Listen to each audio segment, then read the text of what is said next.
Hit record. It is definitely Monday because it's morning on Monday, and there's one thing that means morning on Monday, and that's Bid Nerds. What's up, fellow nerds? My name is John Polnick. I'm coming to you live from the Las Vegas Strip. I am your host for Bid Nerds, your daily nerd out on the most interesting cars of the day on Cars and Bids and Bring a Trailer. I've got my host coming to us with us. He's right over there. His name's Michael Deeb, and he's coming to you live from San Francisco Bay. Michael Deeb, happy Monday. Thank you. Good morning to you as well. I got your little lower third going away down there. Yeah, man, it was a big weekend.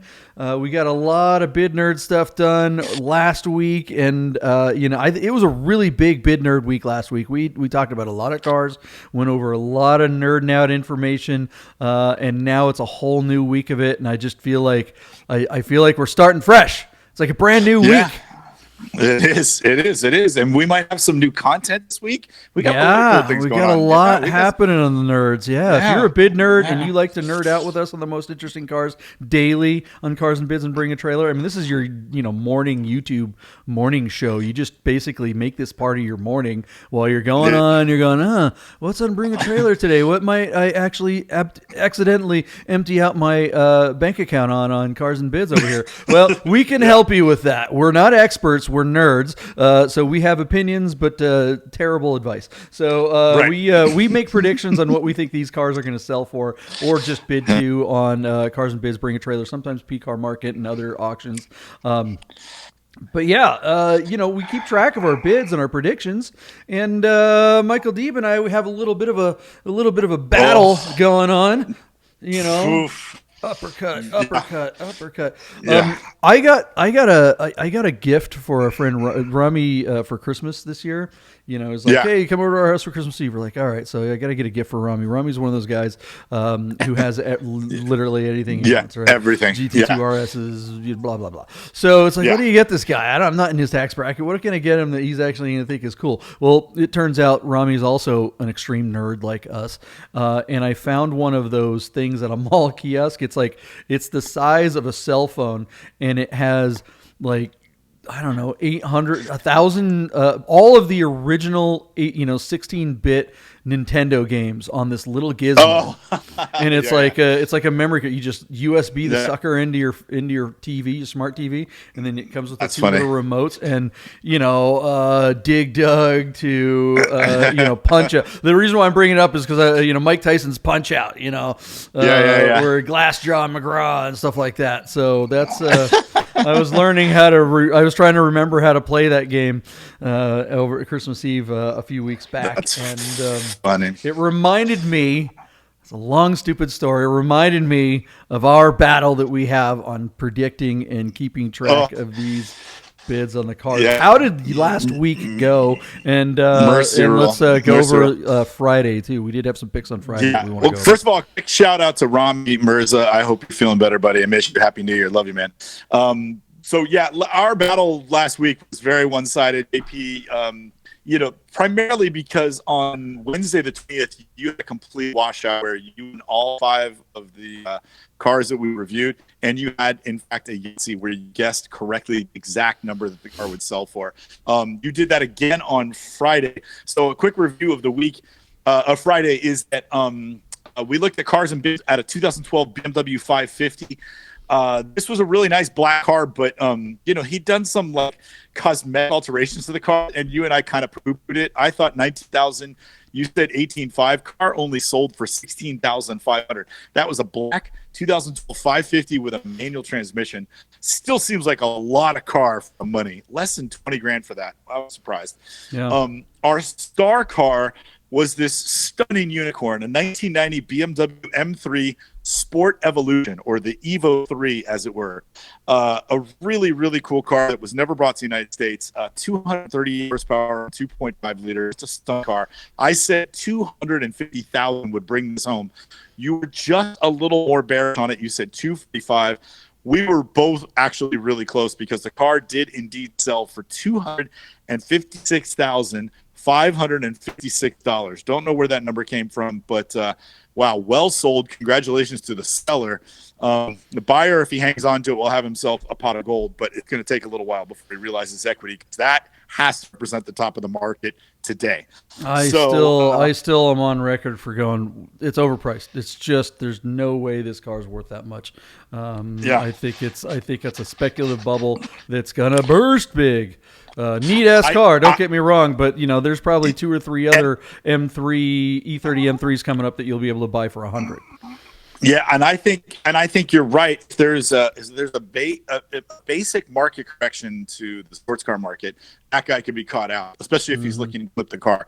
But the E33 is arguably, that's BMW's 2.7 RS. I mean, that's their holy grail car, and this is the nicest example and probably the lowest production number. So that could be a $500,000 car someday, not too far down the road. So we'll see.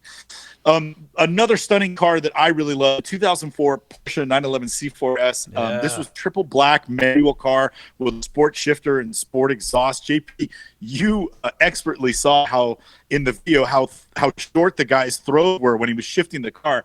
And of course, it was confirmed on the build and the window sticker that car had the Porsche sport shifter.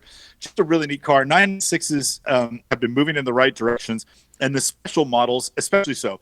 JP, you said about 2 or 3 years ago you could have picked up this car for about less than $25,000, and I guessed this car would break 45. You said no way, 41. I was right. This car sold for $47,750. So very well sold by the seller. Congratulations. And the buyer might be, riding the wave of the 996s to glory. Just a really nice car with like less than 25,000 miles. So there you go. Yeah, people have been predicting these are going to be future classics for a very, very long time. I myself have always been a big fan of them, having owned multiple ones. I should know that this car was on its way up, but I didn't think they were really worth this much. You're still seeing them on the normal market out there for not quite this much. Some of the dealers have kind of caught on. They're trying to get 50 something for them. But it's really hard for me to look at this car in it as great as it is and not say, all right, at 50 grand, you're getting a really, really nice 997 S, which has a 3.8 liter engine and a lot more power, and a 2-wheel drive versus a 4-wheel drive is just a better car. Not to mention everybody likes the overall look. Although I will say on record, I do think this car, the C4S 996, is the better looking car. And I've been in the Morty on that for a long time, but it seems like a lot of Johnny come latelys are coming around going, yeah, it's the best looking car ever. It's like, yeah, you're okay, fair weather C4S fans, thanks a lot, whatever. I've been fighting the fight for years. JP, you're right. I mean, think about what you saw these cars going for about 2, 3, maybe 4 years ago. Yeah. They have almost doubled in price in just the last handful of years. And then I told you on New Year's Day when Esther almost and I were nothing they have. I mean, that's twice as much. Yeah. On the Breakfast Club rally, when Esther and I were coming back to San Francisco, I followed a C4S, a 996 C4S, and I came home and told you, I think that's the prettiest rear end on a Porsche almost ever. I mean, it is a gorgeous car. So, yeah. Our friend here in Vegas, Michael Buda, he bought one with 37,000 miles, I want to say, on it, probably 4 or 5 years ago, and he spent like 35 grand on it. I hope I'm not saying something public that I'm not supposed to. I'm pretty sure he was pretty open about how much he paid for it. But that was all the frickin' money for a C4S. Yeah. I mean, it was like 35. Yeah. That was like, maybe this is a $25,000 car. Maybe. We should note also, part of the reason he plumped for that car was that car had the extremely rare full factory aero kit, which you just never see on a regular 996, and it's stunning. It really is. It is, but it was also paired with it's a Guards Red with peanut butter interior, which is maybe one of the ugliest 996 interiors of all time, which is saying something because 996 interiors are difficult to love. If they're all black, a lot of the kind of 90s look kind of gets blurred together, but when they're done in any of those colors other than black, the negatives of the 996 interior design becomes very glaring, and it is glaring in his. And again, it's perfect. It looks great, and he loves it. And I'm not putting a turd nerd on our friend Buddha's car, but it does take a special someone to be able to go, yeah, I can handle this being in this interior. It's just a beautiful car. But and also to mention something I always say. I mean, am I a broken record when I say don't get one with low miles? His had around 30,000 miles on it. It had an IMS upgrade, and guess what happened in 5,000 miles? Yeah.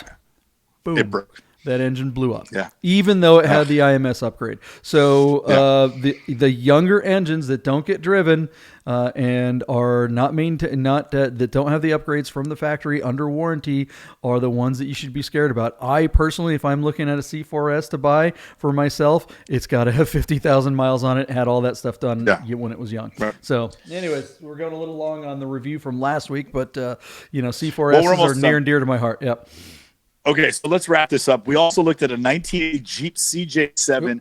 JP, this was a very interesting auction because I thought this car with the V8 would bring 14,000. You were a little more bullish on it, said 15,000, bet the over. This car sold for $29,800. What on earth did we miss? Like, what's the deal? That's a very good question because I like to think that this is another car, much like the 4S, that I'm pretty knowledgeable on. I think the fact that it came with that original stuff. I think we talked about on the show that there was one picture where it had the original wheels and the original soft top with the split doors, and didn't have these like these hard doors are from a Wrangler, not a CJ. Right. This car has updated wheels and tires and some silly bumpers and stuff like that, but it came with all the original stuff as well, and I think that's what brought it together. The interior, one of the big things too that I meant to note when we talked about this car was the interior and the seats. The seats never survive. They have these kind of denim, almost jean-like seats, and they are always gone. I mean, those just did not fare well in the weather. And here's one where they look basically immaculate. So I think you can easily bring this car back to stock and have something that's truly special. So yeah. Wow, $30,000 for a but that is all the money. Low miles, the Renegade and the V8. I'd say that's well sold. Congratulations to the seller. DP, you and I have been all over some Saabs lately. Another Saab story: 1988 900 SPG with the Aero kit. We were right all over this car. I said 18,000. You bet 17,000. Yahtzee, JP, you got this one right at 17,000. And that was just another nice sub. Like, it's just nice to see these cars are still, moving. Yeah, I mean, to see one with less than 100,000 miles on it is pretty remarkable, and that's why this car brought 3 times what they usually do. This is a car that people are starting to look for. People do want these. It's a small little niche market, but the people are out there, and it's very, very difficult to find good ones. Most of them have been driven and roached. They were the cheapest thing for the longest time. They were the cheapest, coolest car you could get for a very long time, and that like most cool things from the 80s and 90s, they are being recognized and mined from the corners of the world to bring to places like this on Bring a Trailer and Cars and Bits. Interesting. All right, JP. So let's add it up and get it over with. I had 2 on the day. You had 3. And then for the week, JP, you had 16 wins, including 2 Yahtzees to my 9 wins and no Yahtzees, and we did not have a draw this week.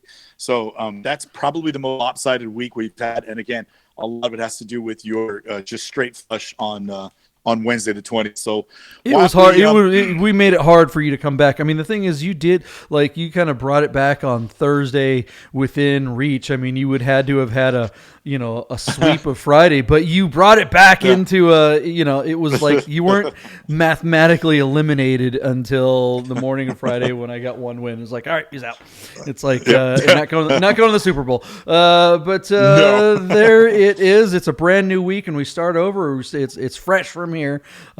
So let's get started. If you are new to the channel, this is Bid Nerds, and thank you for joining us. Hopefully you're going to fast become one of us, one of the nerds. This is your daily nerd out on the most interesting cars of the day from Cars and Bids and Bring a Trailer, as well as other auction sites. You may have saw the thumbnail that attracted you to this video, and that was because of this amazing AMG Mercedes. Oh, check this thing out. What's up, Michael Deeb?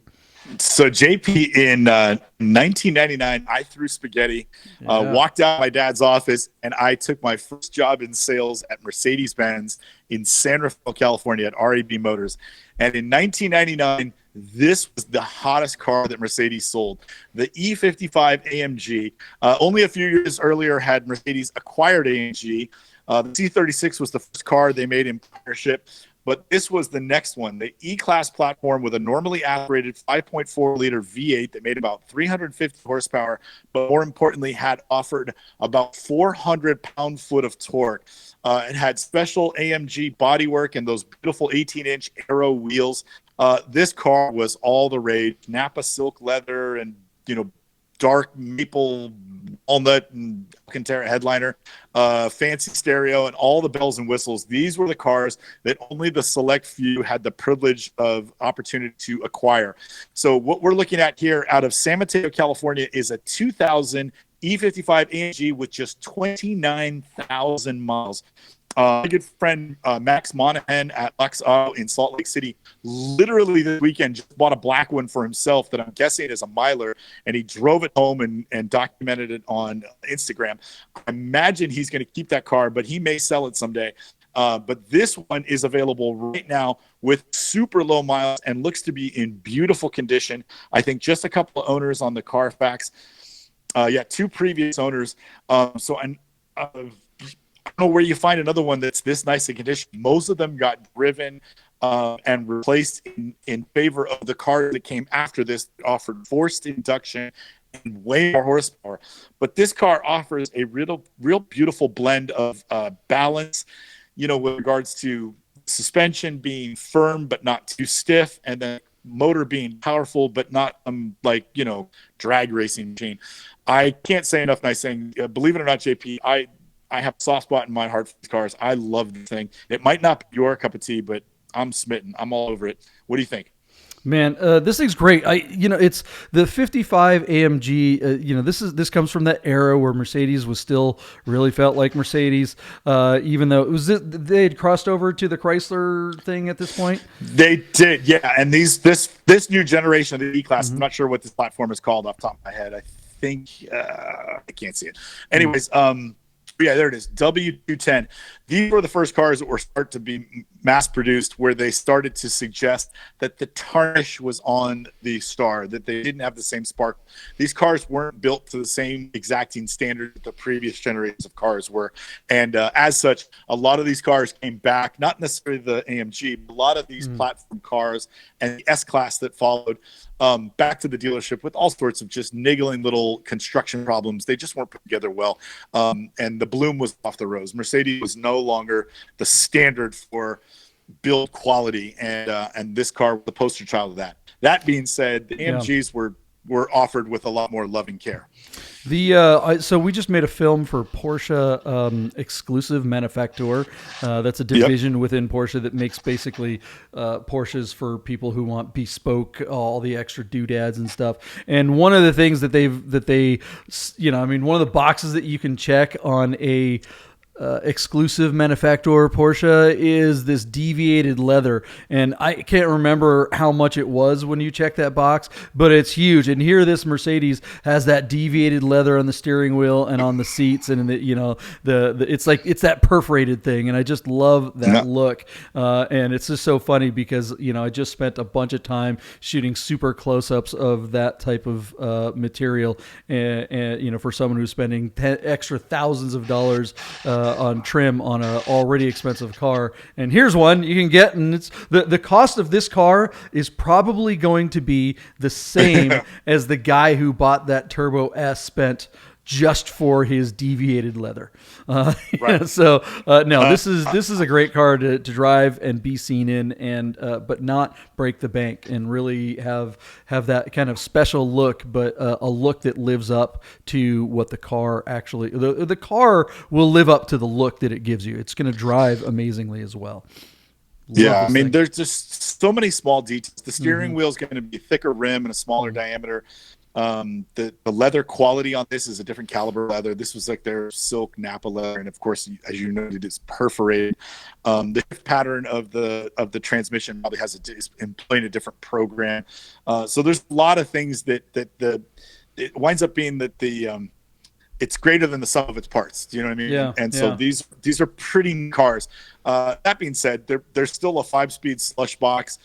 They're still big and ponderous. This is not a backroad burner, but rather a grand touring car. And as such, if that's where your expectation is going in, you won't be disappointed. I think these are pretty great cars. And one this nice in condition, could prove to be a pretty special car down the road as far as maybe holding its value or appreciating in some direction. Because, like I said, most of these were driven off the road. Do they call that interior a Designio because it has the multiple colors, or did they have that yet?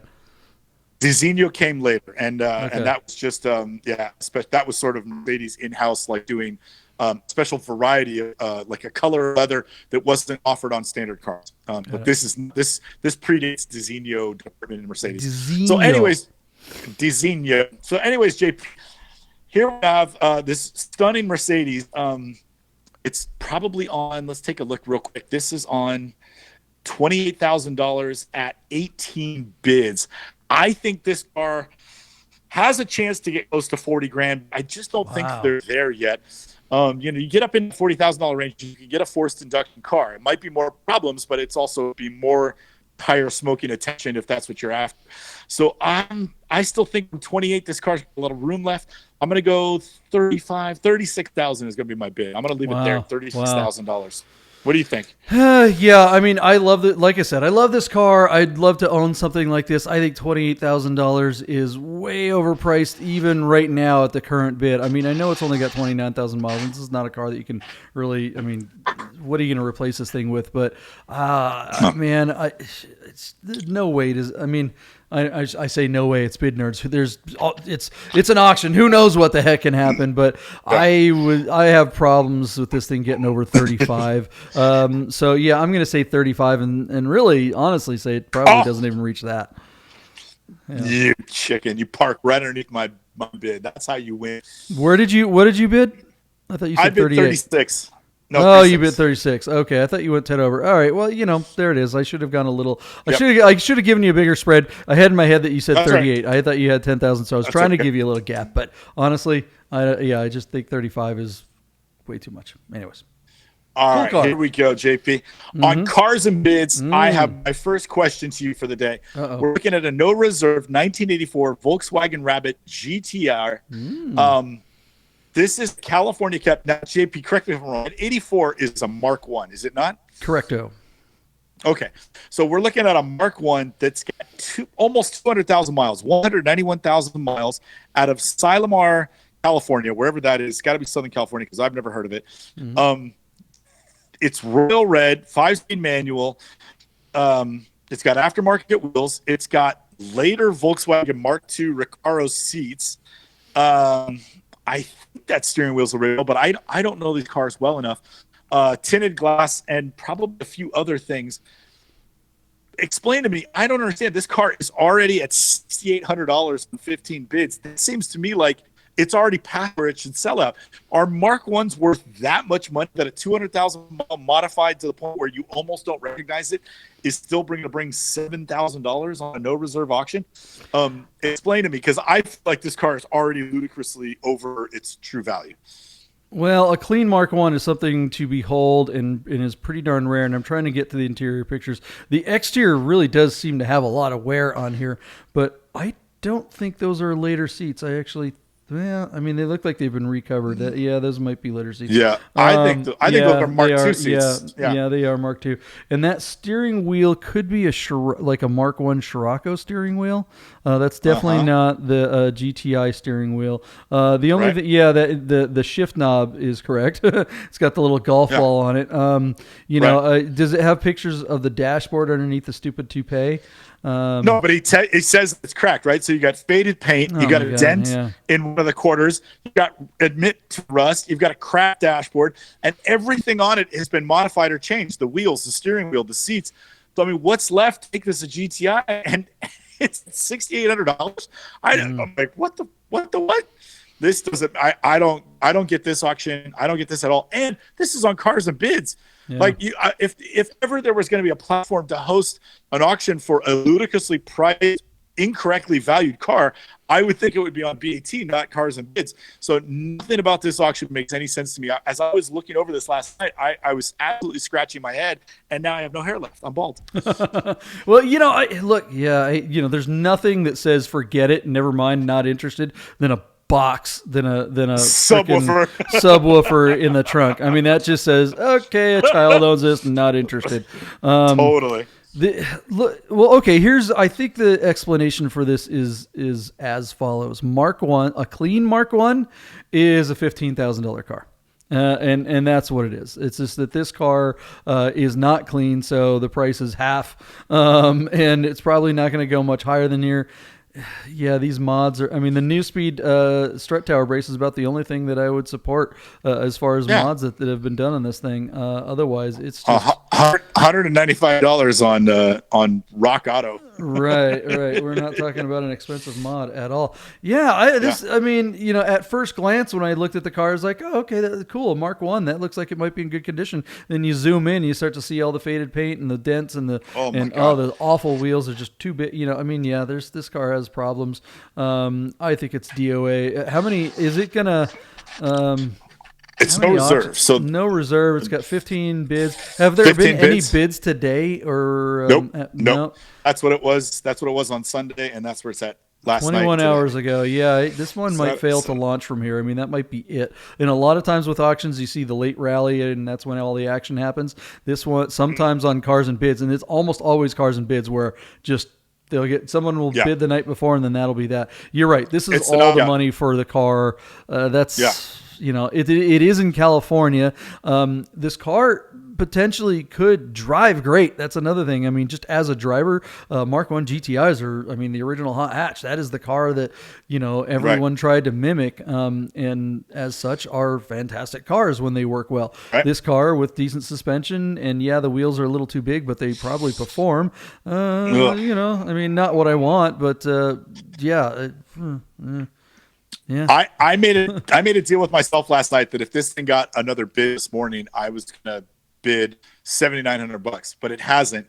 And I had already come to the conclusion long before you stated it for our audience that I don't think this car is going anywhere. So I'm gonna say it's at $6,800. I'm gonna say $6,900. Maybe one person bids $100. I'm gonna park my bid right there. All right, boy, that puts me in a predicament, but not really, because I was gonna say this is gonna be an FTL. This is going to be a failure to launch on the final day. I don't think there's another bid coming for this. We haven't looked at the comments. I don't know if you have. I don't know what the comments are saying and the comments supporting us or not. This car is just, and the problem with this car is it wouldn't have taken much to make it right.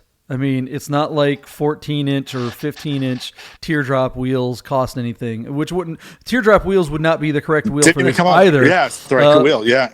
But they're fairly common, whereas the bottle caps or whatever from the era are kind of hard to find. So whatever, find some Volkswagen period correct wheel and put it on there. 4x100 is a super common wheel configuration. If you could find some old Inkies from the era, those are cheap and would look super cool on here, because now you'd be screaming Radwood. Instead, with these wheels, what you're screaming is, it's Brand 2019 and I'm gonna go buy some cool wheels, and this is something you put on a 2008 Honda or I don't know, whatever. Yeah.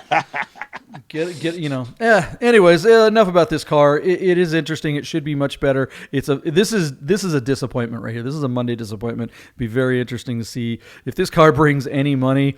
What the hell? I guess it's time to really go out and mine for Mark 1s again too. You'll see a shit ton more Mark 1s coming up if that happens.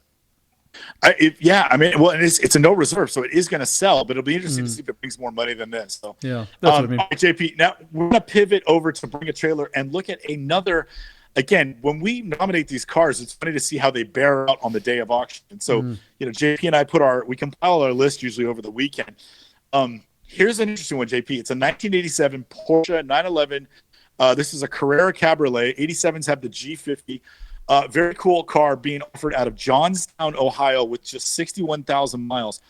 But the car is sitting at $39,000 on just 3 bids. And JP, we have seen this time and time again, where when the price goes weirdly high on just a few bids, I feel like it scares away a lot of the underbidders. So there's probably a lot of people watching, but not a lot of people engaged in this particular car because it tends to reflect bad on the consignor, in my opinion, that maybe he's got his friends trying to artificially inflate the price because he's greedy for money or something. I don't know. I mean, I'm purely speculating here.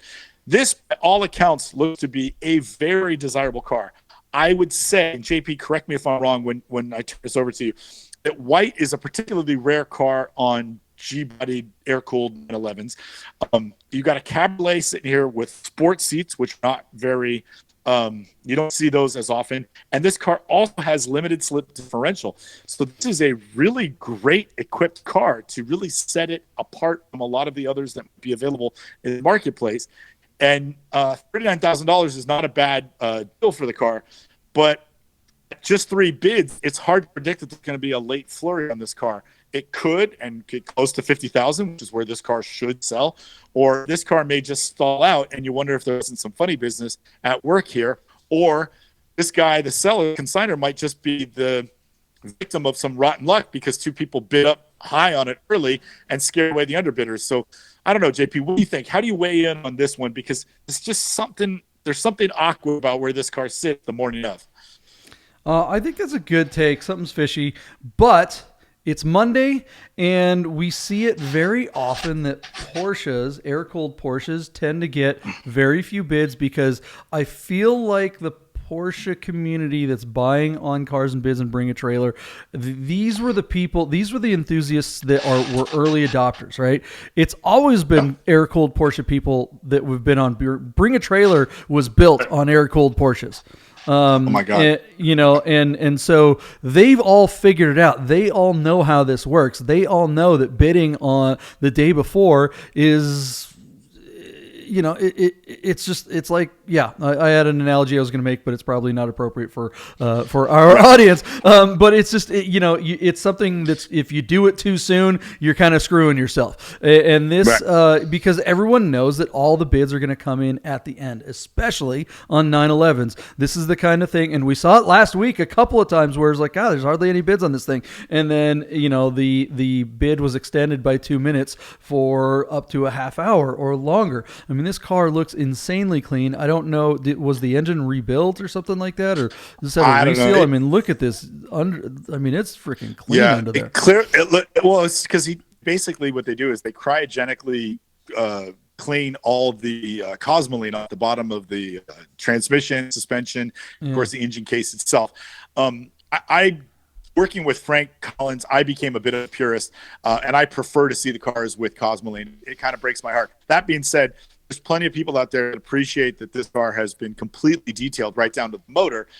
They put new hardware on there. So I think your speculation that was open and resealed in some way is true, because all that zinc coated hardware is on there. All looks to be brand new.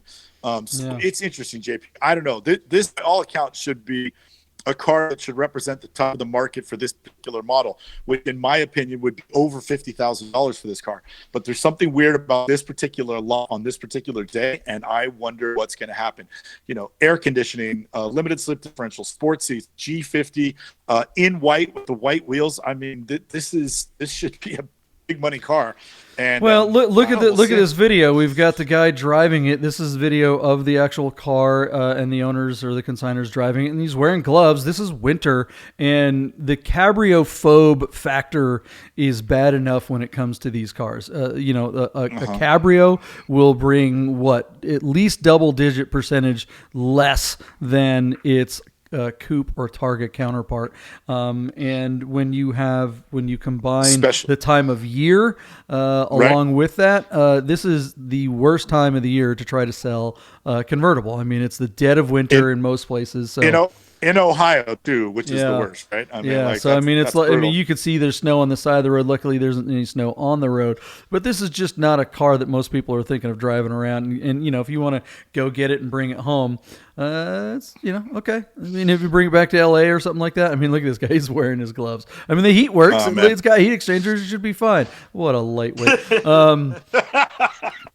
It's funny. It's funny when I saw this car. Just on a personal note, when my wife and I first got together and we moved in together in our first house, our landlord, we were renting a place. The landlord drove this exact car, sport seats, white on navy, with the white Fuchs, and he was the biggest douchebag on the face of the planet. And I remember going. As much as I hate this guy, whenever he comes by, he drives me nuts, and he wants to just, tell me, he just wants to give me unsolicited advice because he thinks, he's middle-aged white guy that's telling a young couple stuff. But I almost didn't care because I was like, his words would go into that, Peanuts cartoon, blah, blah, blah, blah, blah, and I'd be just like looking at his car going, if I murder this guy, nobody's, I mean, I think I could get away with it. So I never did, but there it is. That's love this car. Love this car. Where do you think it's going to be? Where is it going to go? So JP, I again trying to bet the auction versus trying to bet the car, is really, really tough. I think that the car is worth $54,000, but looking at the auction, I think this thing's going to stall out somewhere in the mid 40s. If it even gets another bid, because there's something doesn't smell right here, and I don't know what it is. So, this is really crazy. I'm going to go $47,000, and if it sells for that, I think that's a pretty good deal. I think that car is worth almost $55,000, but I'm going to say $47,000 is my bid. Tell me what you think, man. Yeah, I love cabrios. Everybody knows that. I'm a little bit annoying when it comes to that sort of thing. I think people are stupid. I mean, straight up, you're stupid if you're discounting a cabrio because you think it's got too much twist or body roll or blah, blah, blah, all that stuff. You're an idiot. I mean, unless you actually are going to take it on the track, which even then, put a roll bar in it. These cars are fantastic. Every bit as good as a coupe, unless you're on that 10/10th degree, going around the Nürburgring or something like that. Otherwise, you're just full of crap. Usually the people that say that kind of stuff are the people that read it in a magazine or on the internet, but have no idea what the hell they're actually talking about when they're actually driving. Cabrios are the true Porsche experience because not only are you getting all that great stuff that 911s bring you, but you're also getting the environment into the cabin, and that just makes the driving experience, if you're going to drive it on the street, exponentially more. And I'm going to use the overused, hackneyed, cliched word, but visceral. You want to visceral. If you use the word visceral and say that cabrios aren't good, shut up. You don't know what you're talking about. Okay, there's my cab rant to the cabrio phobes. That said, this car is worth $39,000, and that's it. If this car were at a Porsche dealership, they'd be asking $50-something thousand for it. But in the real world, cabs don't bring that money. Only Porsche dealerships and high-end luxury dealerships get that kind of money for cabs. This car is going to stall. I think maybe it brings a couple $1,000s more, if at all. So I'm going to say 42, and that would be just so much money for one of these. It's a beautiful car. It should be worth 50. Don't get me wrong. It should be worth as much as a coupe. If this were a coupe, if this were an 87 G50 coupe with this color combination, we'd be looking at $75,000. And that's what this car should be worth, but it's not going to make it. An M220 car with sports seats, G50, and it's only worth $42,000. That doesn't make any sense, JP. That car should be worth $55,000-$60,000. That's crazy. I have to go off on I have to continue on my rant. I don't know. Maybe if it's what my wife put in the coffee, but I get so ticked off at coupe people that like Porsche coupes hate cabs, but people that love cabs like coupes. I don't understand this binary worldview of, I mean, I just don't understand. What's wrong with you anti-cabrio people? You're so dumb. If you don't like cabs and you're like, I only like coupes, you're dumb. You are stupid. All right, I don't know. Am I leaving anything? I mean, we don't leave anything on the table here. This is Bid Nerds, right? Ladies and gentlemen, Monday. John Pollock. Yes, absolutely. Jeez, I'm so sick. Ooh, it's a Cabrio. All right, we better move on before I start dropping F-bombs. What's the next car we got on the list? This next listing is not going to have your heart slow down at all. JP, we are looking at, by far, in the history of Bid Nerds, all 100 days of it, this is the craziest lot we've ever reviewed. This is a 2006 Dodge Ram SRT-10. Yes. This has the V10 Viper motor with a manual transmission with just 1,400 miles on it out of Tucson, Arizona. JP, this car makes 500 horsepower, has 525 pound-foot of torque, pumping through the rear-wheel drive, through 305 section tires on 22-inch wheels. JP, this car is sitting at $76,000 on 20-something bid. I couldn't understand it. Like, I laid it out, and then I went back and I looked at it.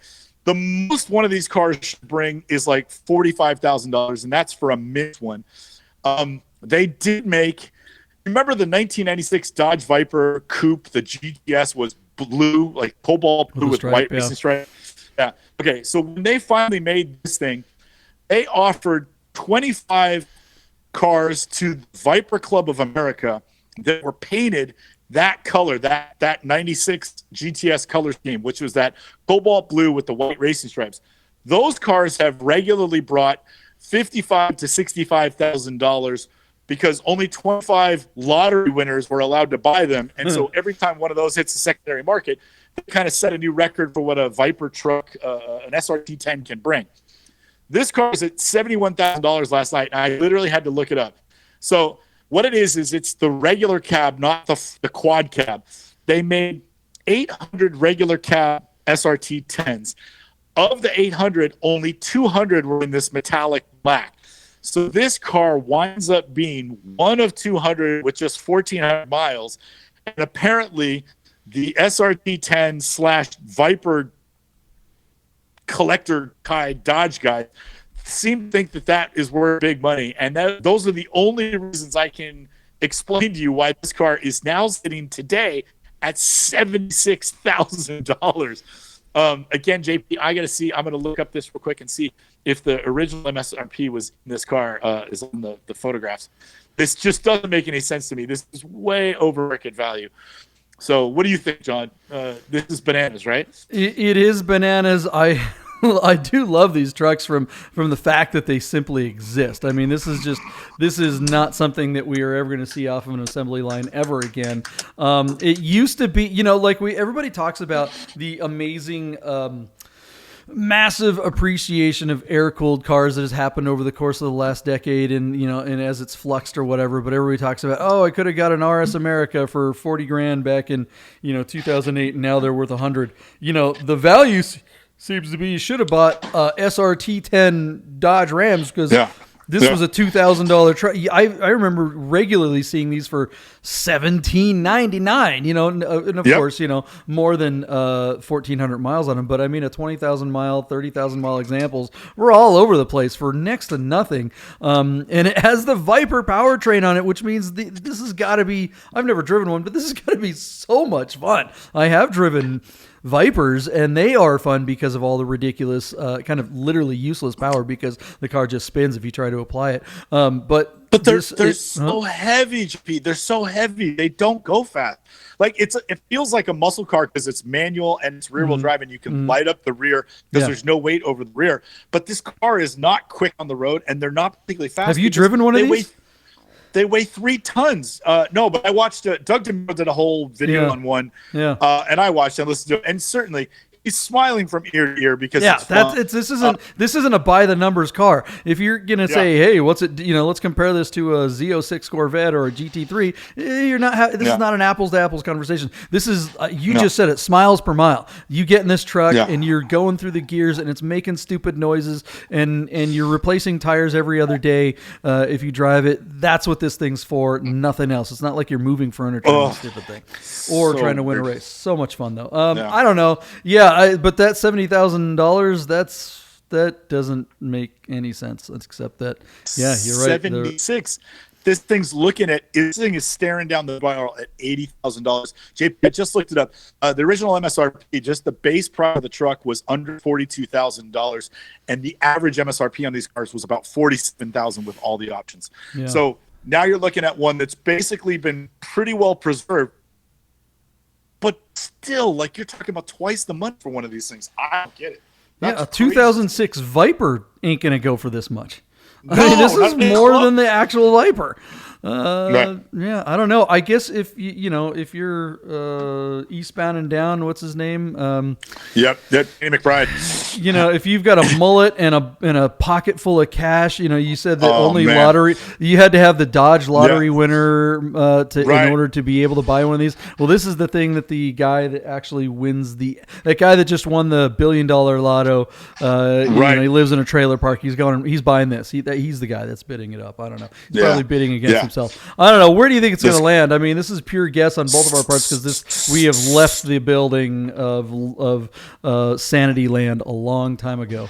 Wait! This thing drove me more nuts than the '84 Rabbit, which is where I started my evening with last night. Last night at $71,000, I thought this car would bring 80. This morning, with over an hour and 15 minutes to go, it says 76, and now I'm thinking 80's not enough.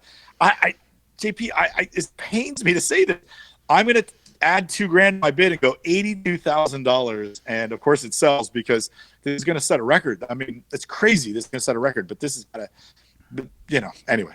And that's enough. You're saying 82. I'm going to go with your gut and go 80. I mean, it's just I can't see this thing going for more than that.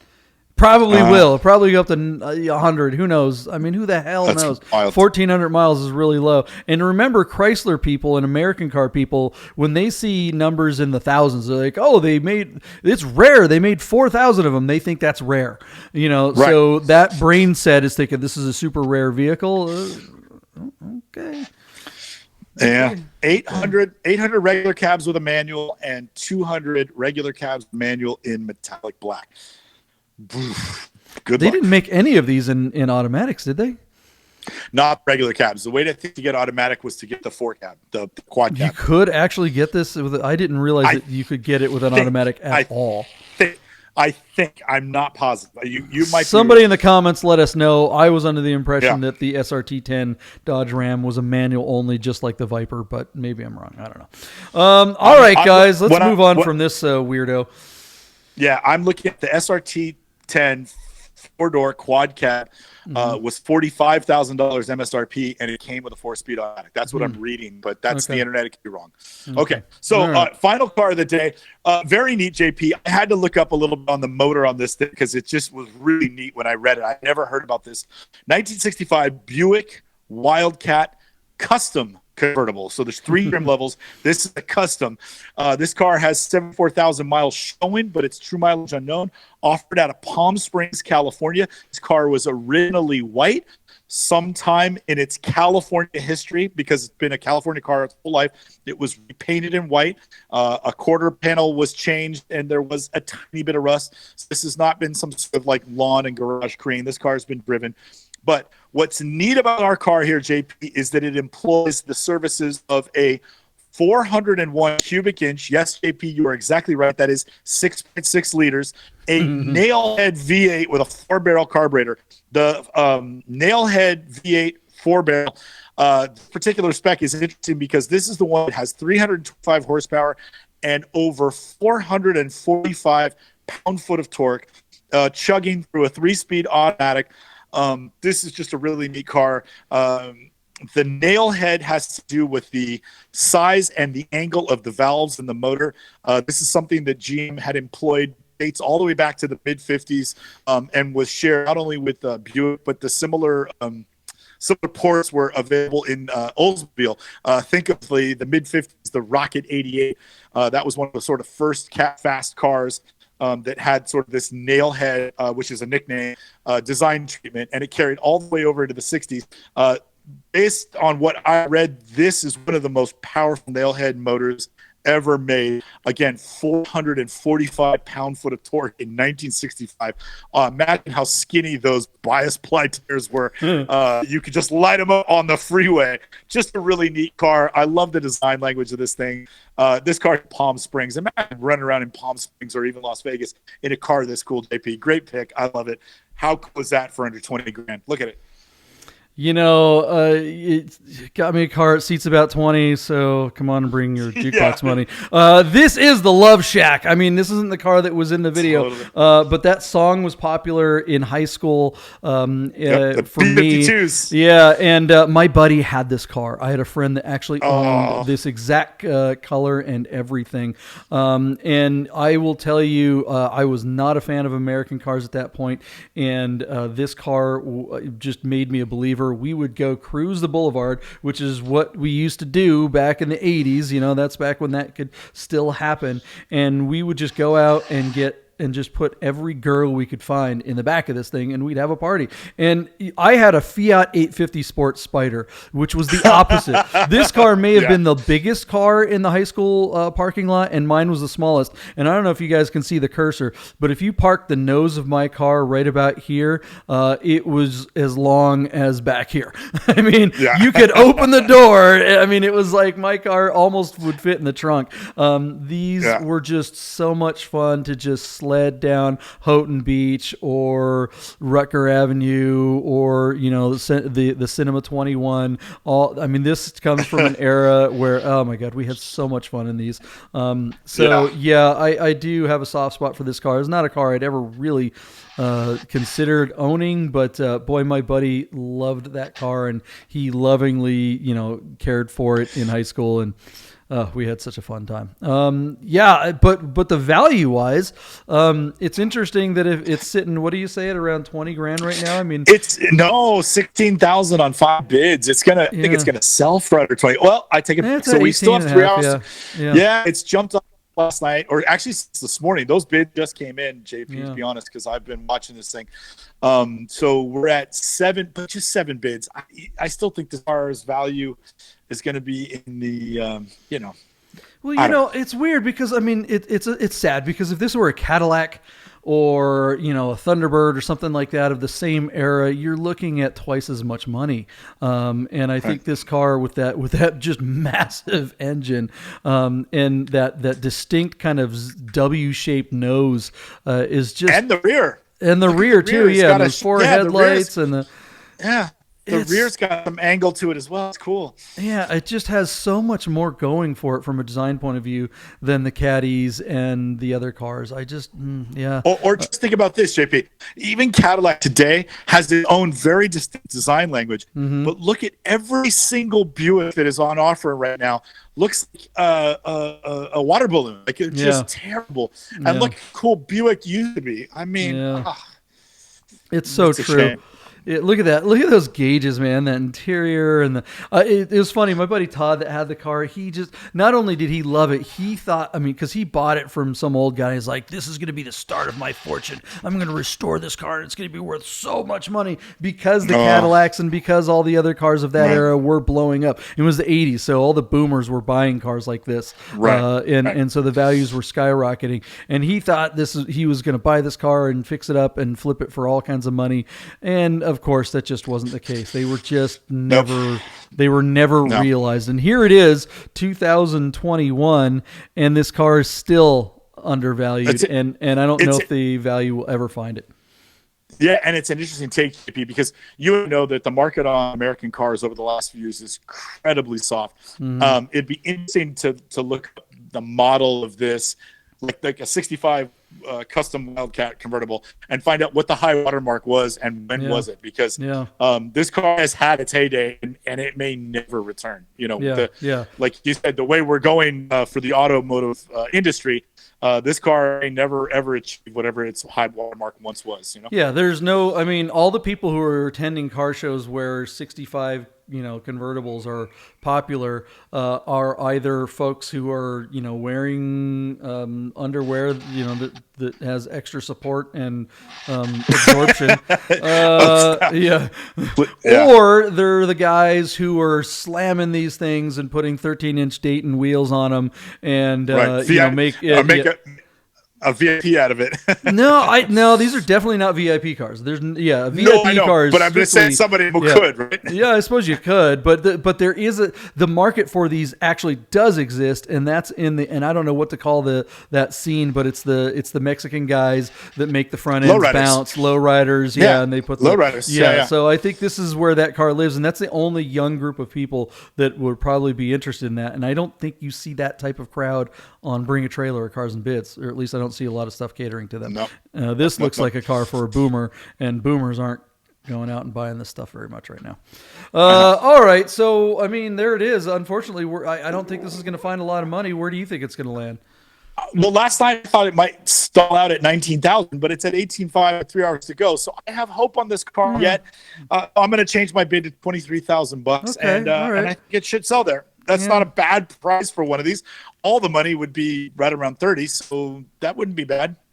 Yeah, gosh, I got to. You said what? 23?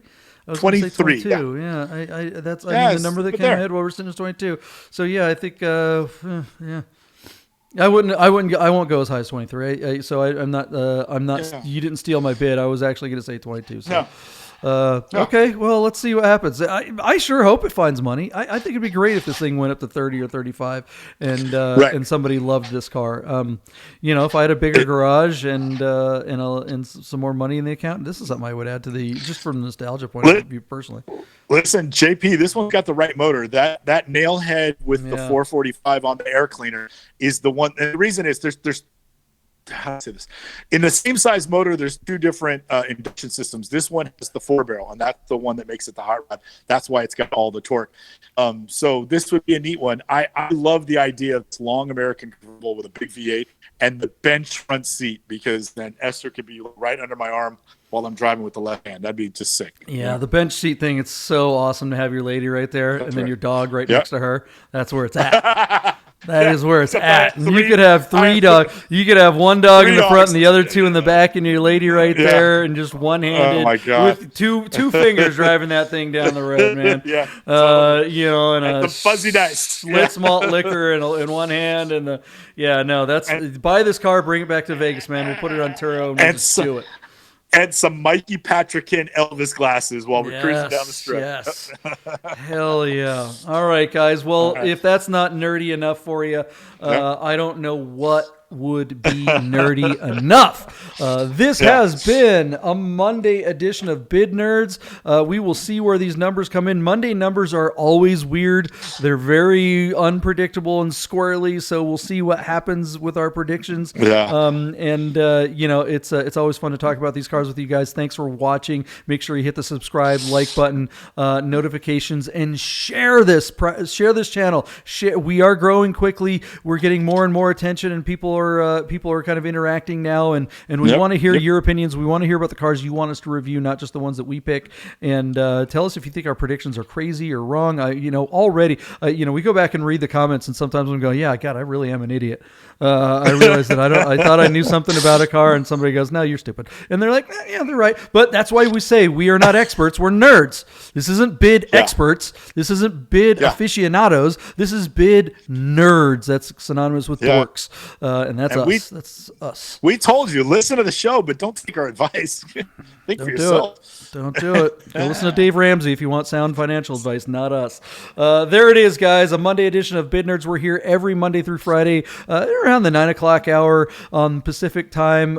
Check us out before you go and hang out on Cars and Bids and Bring a Trailer and P-Car Market and all those places. And or listen to us while you're looking at those sites and deciding what cars you're going to waste money on. Have a great week and have a great rest of your Monday. We'll see you guys tomorrow with more of the best cars, most interesting cars on Cars and Bids and Bring a Trailer. Thanks, guys. See you deep.